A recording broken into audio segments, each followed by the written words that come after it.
Now it's pleasure and honor to invite to the podium His Excellency Ararat Mirzoyan, Minister for Foreign Affairs of Armenia. Sir.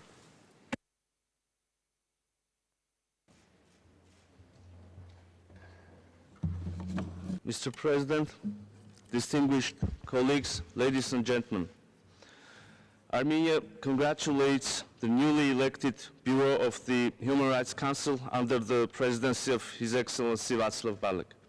We would also like to extend best wishes of success to His Excellency Mr. Volker Türk, as this is his first council session in the capacity of the High Commissioner for Human Rights.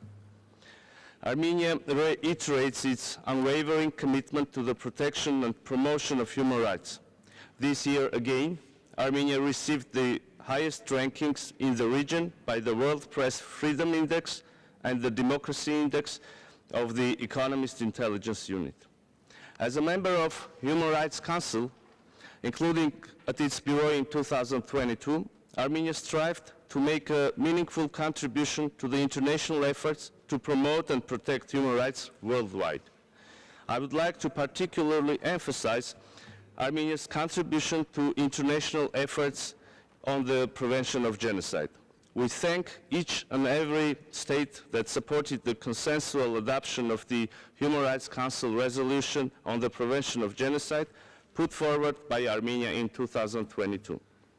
In 2023, we mark the 75th anniversary of the Convention on the Prevention and Punishment of the Crime of Genocide, the first human rights treaty adopted by the General Assembly. It was followed by the adoption of the Universal Declaration of Human Rights on the next day. There was no coincidence in such succession, as it was the aftermath of the bloodiest and most violent war in the history of humanity. Those two documents laid the solid foundation for the human rights architecture of the United Nations. Mr. President, the United Nations Secretary General has recently assessed that, I quote, "We are facing the gravest levels of geopolitical division and mistrust in generations," end of quote. 2022 was a challenging year for the Human Rights Council as well. As the High Commissioner recently put it, in spite of geopolitical differences, the Council should be the place where we come together to protect our shared human rights values and our shared humanity. We concur with him that the greatest challenge of the human rights system has been to ensure equal attention to the protection of rights for all. We believe that the protection of the human rights of the people of Nagorno-Karabakh has been continuously overlooked. While we can appreciate the gravity of the situation elsewhere because of other conflicts and crises, there cannot be any hierarchies of suffering based on geopolitical considerations and interests. Against all odds, the people of Nagorno-Karabakh have been striving to exercise their human rights freely. The determination has not changed even after devastating repetitive waves of repression and aggression of Azerbaijan that killed thousands of people and ruined hundreds of towns and villages, civilian infrastructure, cultural and religious heritage. The international community, however, remained largely inactive as Azerbaijan's appetite was emboldened by impunity. The latter then attacked and occupied the sovereign territories of Republic of Armenia.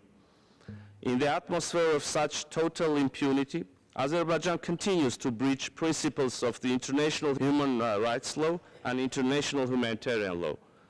It has been for around 80 days that Azerbaijan blocked the Lachin Corridor, the only road connecting Nagorno-Karabakh to Armenia and the outer world.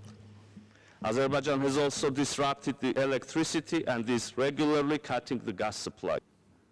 As a result, the Armenians of Nagorno-Karabakh are on the verge of a humanitarian catastrophe. Meanwhile, Azerbaijan announced at the highest level that it can lift the blockade for all those who want to leave Nagorno-Karabakh. It is a creeping ethnic cleansing in making. In this context, I would like to underline that on 22nd February, this year, the International Court of Justice issued a legally binding provisional measure against Azerbaijan in the proceedings brought by Armenia against it, while unanimously rejecting Azerbaijan's request made in the parallel proceedings with respect to alleged laying of mines by Armenia. In the mentioned order, the court has found that there is an imminent risk of irreparable harm to Armenians' rights under the Convention for Elimination of Racial Discrimination and ordered Azerbaijan to take all necessary measures to ensure unimpeded movement of persons, vehicles and cargo along the Lachin Corridor in both directions. The ICJ provisional measures are legally binding. However, thus far, Azerbaijan failed to lift the blockade of the Lachin Corridor. Azerbaijan commits this crime amid the wide and truly global demand to open Lachin Corridor, including by the UN Secretary General and the High Commissioner for Human Rights.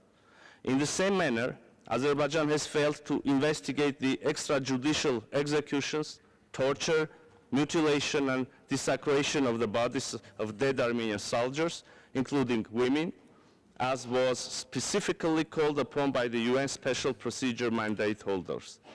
The UN human rights experts further emphasized that they still anticipate from Azerbaijan information on factual and legal reasons for the continued detention of the prisoners of war after the cessation of hostilities and the measures taken to inform families of the disappeared about their fate and the exact whereabouts.